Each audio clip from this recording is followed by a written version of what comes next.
তাজমহল গল্পে প্রেমের মহামান্বিত রূপ উদ্ভাসিত হয়েছে।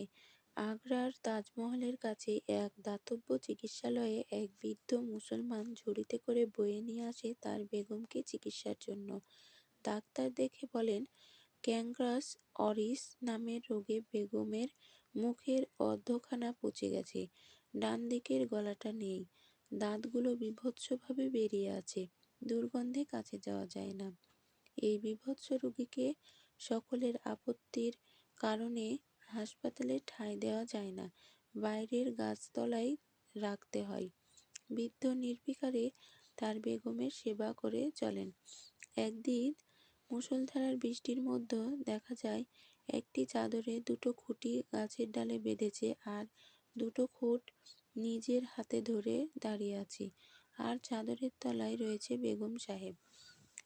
আর বৃদ্ধ নির্বিকারে বৃষ্টিতে ভিজে যায়। বেগমের মৃত্যুর পর এই বৃদ্ধকে দেখা যায় মাঠের মধ্যে ঝাঁ ঝাঁ রোদ্দুরে ভাঙা ইট আর কাদা নিয়ে বেগমের কবর গাঁথতে। ডাক্তার জানতে পারেন এই বৃদ্ধের নাম ফকির শাহজাহান। আগ্রার আশপাশে ভিক্ষা করে তাকে জীবিকা নির্বাহ করতে হয়।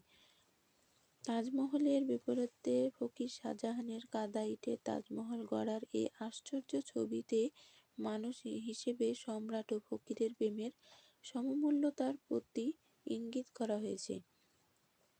এবং কোনো সন্দেহ নেই, ফকির চরিত্রকে কেন্দ্র করে এই ইঙ্গিত সামাজিক বৈষম্যের প্রতি লেখকের তীক্ষ্ণ আঙ্গুলি নির্দেশ করে।